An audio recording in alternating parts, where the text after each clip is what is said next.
அனைவருக்கும் வணக்கம். இது தர்மா அகாடமி. நான் உங்கள் தர்மராஜ். இந்த வீடியோவில் நம்ம பார்க்க போகிறது என்ன அப்படின்னா, எப்போ வரும் குரூப் 4 எக்ஸாம், ஏன் இவ்வளோ லேட் ஆகுது, குழப்பமான நிலையில் மாணவர்கள் அப்படிங்கிறத பற்றி தான் பேச போகிறோம். எப்போ வரும் குரூப் 4 எக்ஸாம்?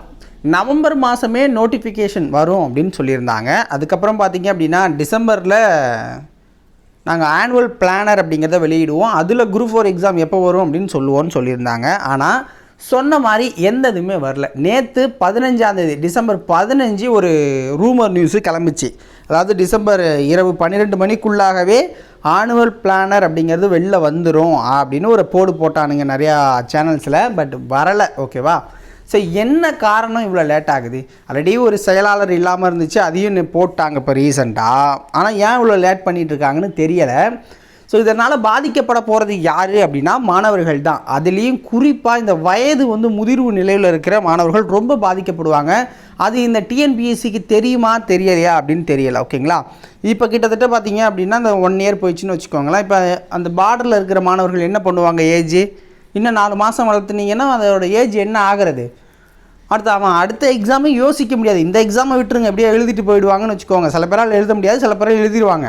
நெக்ஸ்ட் எக்ஸாமு இன்னும் 2 வருஷம் வளர்த்தினீங்கன்னா இதுன்னே நம்பி லைஃப்பை தொலைச்சிக்கிட்டு குடும்பத்துக்கிட்ட அவ்வளோ திட்டம் வாங்கிட்டு ஒரு எக்ஸாம் எழுதுறதுக்கு படிச்சுக்கிட்டு இருக்கான்னா அவனோட லைஃப் என்ன ஆகுறது? ஒரு எக்ஸாமுக்கும் நீ 2 வருஷம் 2.5 வருஷம் வளர்த்துக்கிட்டு இருந்தீங்கன்னா ரிசல்ட்டு வரத்துக்கு அம்மா நாள், ஓவரால் வரத்துக்கு அவ்வளோ நாளுன்னு இப்போ பாரு குரூப் 2க்கு 8 மாதமாக ஓட்டிக்கிட்டு இருக்காங்க. ஸோ இப்படி ஒவ்வொரு டைமும் நீ வருஷ கணக்கில் ஓட்டுனீங்கன்னா அவனோட லைஃப் என்ன ஆகுறது? அவன் அடுத்த மோட்டிவ் என்ன?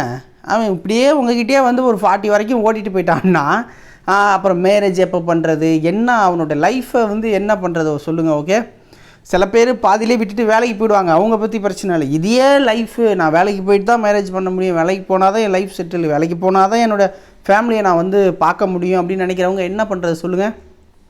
நாளுக்கு நாள் காம்படிஷன் அதிகமாகிட்டே இருக்குது. காம்படிஷன் அதிகமாக என்ன ஆகுது?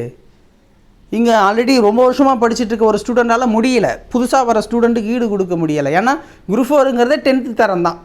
புரியுதுங்களா? குரூப் 4ங்கிறது என்ன? 10th தரத்தில் நடக்கிற ஒரு எக்ஸாமு. குரூப் 4ங்கிறது ஒரு 10th தரத்தில் நடக்கிற எக்ஸாமு. அதில் போயிட்டு எல்லா ஸ்டூடெண்ட்டையும் விட்டோன்னு என்னாச்சு? காம்படிஷன். ஓகேவா? அப்போ கீழே இருக்கிறவங்களுக்கு வாய்ப்பே கிடைக்காது. அதுலேயும் ரொம்ப நாள் ட்ரை பண்ணிகிட்டு இருக்க ஒரு மனிதனுக்கு என்ன கிடைக்கும்? நீங்கள் இவ்வளோ லேட் பண்ணிகிட்டு இருந்தால் வருஷம் எக்ஸாம் நடத்தணும், வருஷம் ரிசல்ட் போட்டு வேலையை கொடுங்க. வருஷத்துக்கு ஒரு தடவை எக்ஸாம் நடந்தே தீரணும். எப்போ நடந்த எக்ஸாம் இப்போ எப்போ கொண்டு போய் இந்த வருஷமும் 2024 இப்போ நீங்கள் உடனே எக்ஸாம் வைக்க போகிறீங்க? கொண்டு ஜூன் ஜூலையில் தான் தள்ள போகிறீங்க, இல்லை மே ஜூன் ஜூலையில் தான் தள்ள போகிறீங்க. ஸோ சீக்கிரம் குரூப் 4 எக்ஸாம் உண்டான நோட்டிஃபிகேஷனை விடுங்க. ஸ்டூடெண்ட்ஸை பதட்டப்பட வைக்காதீங்க. ஓகேவா? நன்றி, வணக்கம்.